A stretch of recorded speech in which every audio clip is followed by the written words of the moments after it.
Hello bachchon, let's read the question. The question says the dimensions of alpha by beta in the expressions f is equal to alpha minus t square divided by beta v square, where f is the force and v is the velocity and t is time is.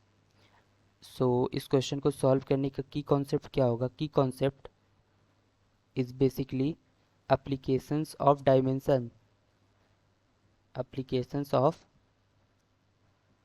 dimensions or how to applications of dimensions, or we can say rules of dimensions. So in the solution, as here it is given f is equal to alpha minus t square divided by beta v square.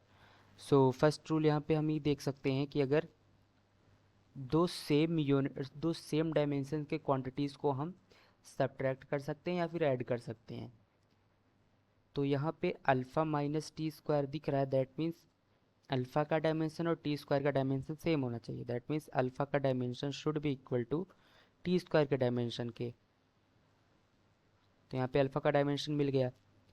And second thing is, दूसरा चीज़ कि अगर दो expression को equal करके left hand side और right hand side लिखा गया है तो लेफ्ट हैंड साइड का डायमेंशन और राइट हैंड साइड का डायमेंशन सेम होना चाहिए। That means dimensions of F should be equal to dimension of T square, क्योंकि अल्फ़ा और टी स्क्वायर का डायमेंशन सेम है तो इसको ऐड करेंगे, सब्ट्रैक्ट करेंगे तब भी उसका डायमेंशन सेम रहेगा, divide by beta multiplied by V square L square T minus two.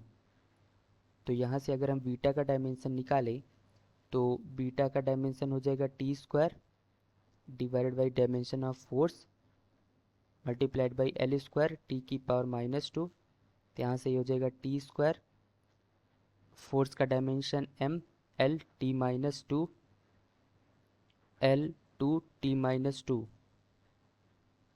Then ये हो जाएगा M minus one L minus three and T minus six. और हमसे क्वेश्चन पूछा है alpha divide by beta. So alpha है T square divided by M minus one L minus three T minus six. So T plus six, there should be T plus six.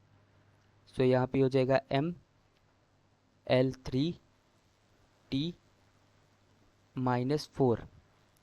So the correct answer for this problem is option number 3. Hope you understood it well. Best of luck.